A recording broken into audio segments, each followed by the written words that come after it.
No passado, cada região tinha uma forma de representar os números.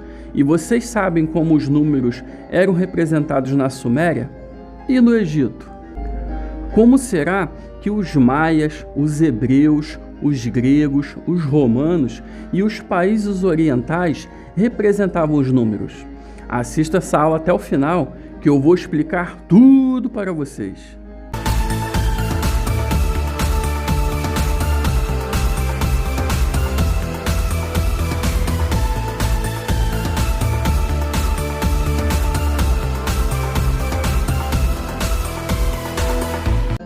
E aí, meus ursinhos e minhas ursinhas, tudo beleza?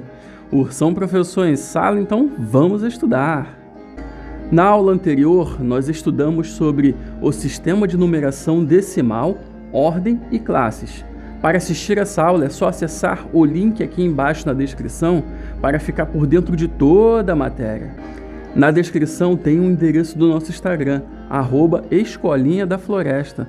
Aproveita e segue a gente lá também. Na aula de hoje, nós vamos conhecer como algumas das principais regiões do mundo antigo representavam os números, até que esses números foram padronizados no mundo inteiro.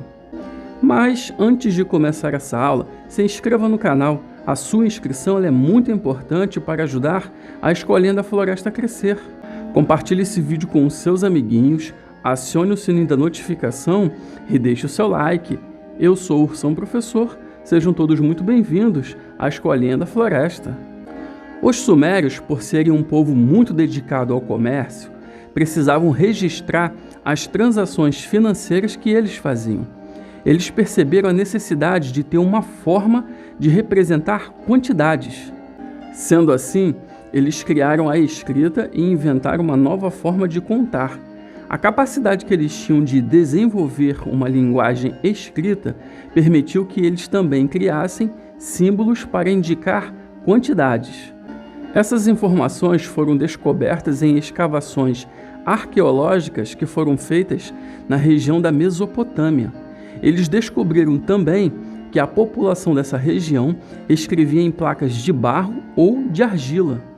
Além disso, eles desenvolveram tabuadas e um sistema com base 60, ou seja, todas as quantidades maiores que 60 eram representadas pelo sinal que simbolizava 60, ou quantidades menores que 60. Mais ou menos na mesma época que os sumérios, os egípcios criaram outro sistema de numeração, que tinha como numeração 7 números chaves, que são reconhecidos hoje como 1, 10, 100, 1000, 10.000, 100.000 e 1 milhão. Para cada número foram estabelecidos símbolos, e com esses desenhos escreviam outros números e faziam contas. Alguns séculos depois, os maias também desenvolveram um tipo de sistema numérico que, diferente dos egípcios, eram representados por 3 símbolos, uma concha, um ponto e uma barra. Assim como os egípcios, os maias também utilizavam desenhos para simbolizar os números. No entanto, apesar de serem parecidos, os desenhos possuem significados diferentes. Os maias utilizavam base 20 e possuíam um símbolo que representava o número 0, sendo o 0 um importante número para o sistema numérico e sendo utilizado para a contagem até os dias de hoje. Já os gregos, que têm uma grande influência na história do Ocidente, desenvolveram as artes, a política e a medicina, e são considerados os pais da filosofia e da democracia. Além de tudo isso, também criaram um sistema numérico. Eles utilizavam letras do seu alfabeto para simbolizar os números. Os gregos não foram os primeiros a utilizar as letras do alfabeto para representar números. Os hebreus também tinham um alfabeto numérico. Isso porque esses dois sistemas de numeração copiaram alguns aspectos da escrita dos fenícios, sendo a forma fenícia de escrever como se fosse a mãe das formas grega, hebraica, latina e árabe. Os romanos também criaram um sistema de números. Este sistema numérico é ensinado até os dias de hoje nas aulas de matemática. Assim como os gregos e os hebraicos, os romanos também utilizavam letras do alfabeto para simbolizar os números. No entanto, eram usadas só 7 letras e o sistema deles era ordenado, já que a inversão das letras podiam causar transtornos, por exemplo, o número 4 e o número 6. As letras do alfabeto que eram usadas são o I representando 1, o V representando 5, o X representando 10, o L representando 50, o C representando 100, o D representando 500 e o M representando o 1000. Na mesma época que os gregos e os hebraicos, a China e a Índia também se desenvolviam e da mesma forma criaram um sistema de representar quantidades. O sistema numérico da China era decimal e começou a ser desvendado com a descoberta de escritos chineses em cascos e ossos de tartarugas datados em mais de 3.000 anos. Já o sistema numérico indiano deu origem ao sistema que utilizamos nos dias de hoje.